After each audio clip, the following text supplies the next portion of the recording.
Let's get one thing straight. Most of us treat leadership like height. Either you're tall, or you're stuck asking strangers to pull the cereal off the top shelf.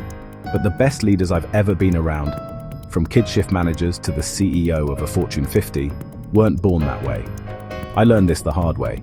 5 years ago, I inherited a team hemorrhaging talent so fast HR wouldn't even approve exit interviews. I figured charisma would band-aid it. Spoiler, it didn't. 1 quarter later, the numbers were uglier, and I was the guy writing the apology all-hands email. That crash landing forced me to ask a scary, simple question.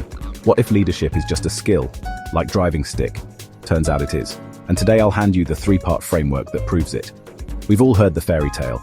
Real leaders have booming voices, perfect hair, and confidence that could power a city. Researchers at the Center for Creative Leadership call this the myth of the heroic individual. It's comforting because it lets the rest of us off the hook. Hey, I wasn't born with that gene. The catch? It leaves teams stuck with accidental leaders who never learned the actual moves. When I still bought the myth, I acted like the human answer key. Talked first, decided fast, rewarded the loudest voice. The result? Meetings where nobody raised a hand, Slack exploded at 10 p.m. And I started keeping Tums in every pocket. Then came the day Maya, a junior analyst, asked to run a tiny experiment on our data pipeline. My reflex was to shut it down. Too risky, too green. Instead, I bit my tongue and said, "Walk me through it." She laid out a plan using bite-sized tests we could roll back in 48 hours. I gave her 2 weeks and the keys. Week 3, bug rate dropped 34%. The team suddenly realized good ideas can come from anywhere. I kept repeating the pattern. Ask more, decide less, coach after. Attrition stopped. Our Q4 numbers beat target by 12%. The kicker? My DNA didn't mutate. I just swapped the myth for a method. Pillar 1. Psychological safety first. People only speak up when they're sure there's no hidden penalty for honesty. Ritual. Open every meeting with a 5-minute round where each person shares one obstacle. No solutions allowed. It drags problems into daylight. Pillar 2, clear vision, loose tactics. State the destination in one sentence everyone can parrot. Then get out of the way. Google's early rule, organize the world's information. They didn't prescribe the color of the search bar. They just asked whether queries got faster and more relevant. Pillar 3, extreme accountability up and down. When something breaks, leaders own the system, not just the scapegoat. After Maya's win, a later rollout nuked the staging environment. I sent the post-mortem email and listed my own oversight as root cause #1.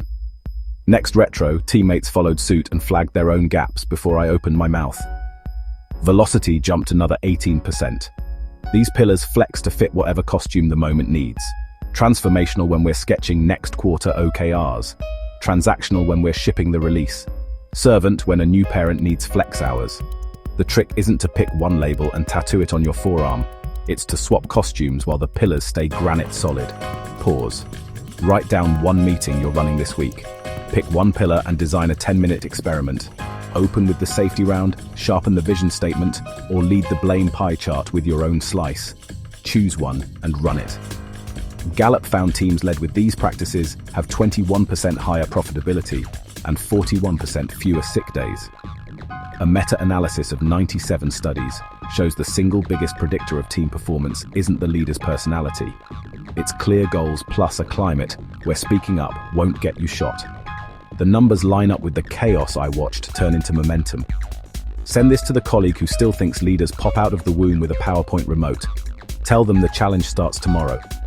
Leadership isn't lightning reserved for the chosen few. It's 3 repeatable habits. Build safety, share the destination, own the mess. Practice those and your team will start treating you like the leader you always wanted to be, even if your hair still refuses to cooperate.